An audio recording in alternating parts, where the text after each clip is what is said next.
peaceful protest. Okay, so now that we've covered a bit of the ground rules for how we conduct operations of prayer, let's talk first and second. The First Amendment appears to protect free and ethical use of language, among a few other small tasks related to that. The Second Amendment apparently is similar, and it serves to protect the free and ethical use of guns. Because of its mild ambiguity, the Bill of Rights has been used in the justification of things it actually doesn't protect. As you are likely well aware, the first 10 amendments to the U.S. Constitution are called the Bill of Rights. As you probably also know well, much of the application of rights and the creation of law is left up to the states. Now, I don't know everything about how the federal, state, and local governments operate, whether the focus is on their harmonious check and balance or on their disharmony. I don't know everything there is to know about the republic at all, such as how the executive, legislative, and judicial branches all work to check or balance one another.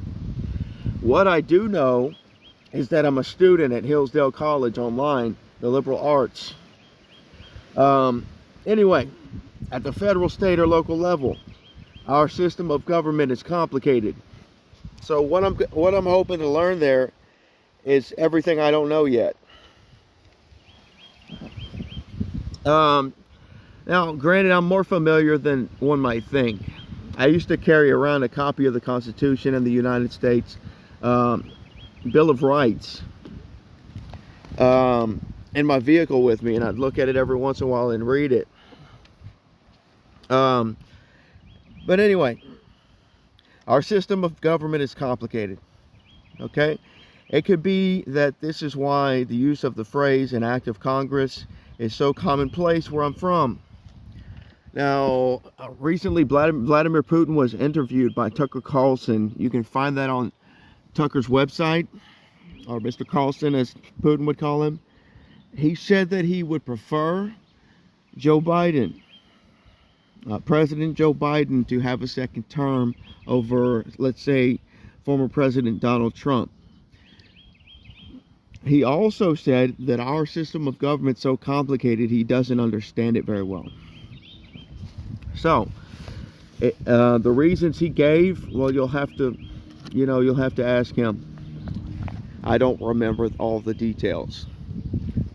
Wink, wink.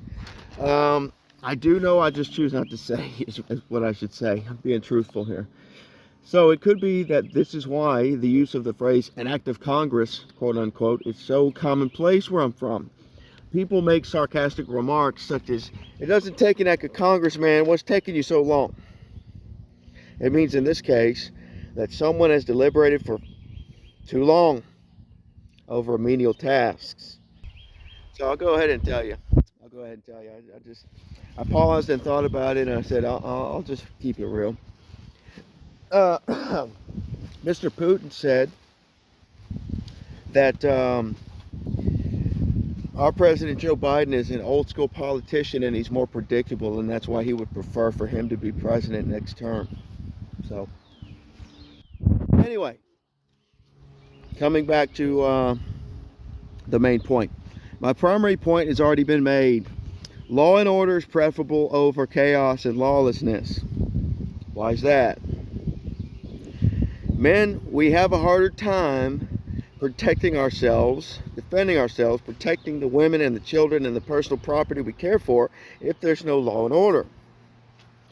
So, naturally, every society has laws. Congress shall make no law respecting any institutions of religion.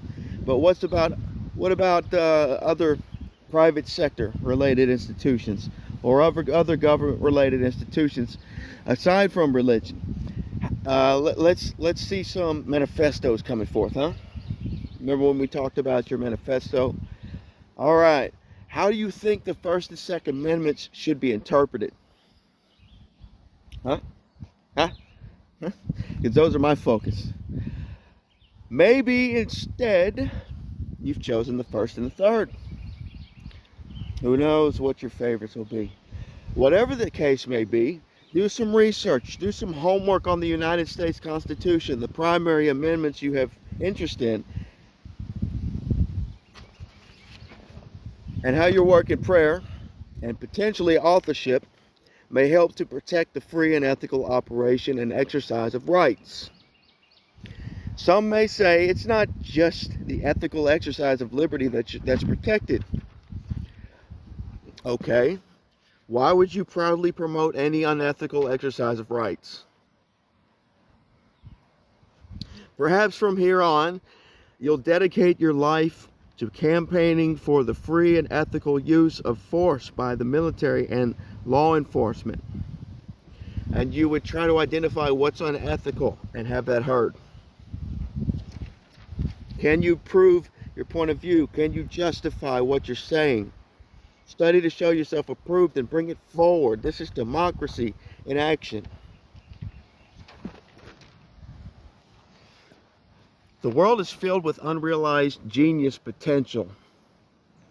And it's time to see people specialize in skill, knowledge, and wisdom.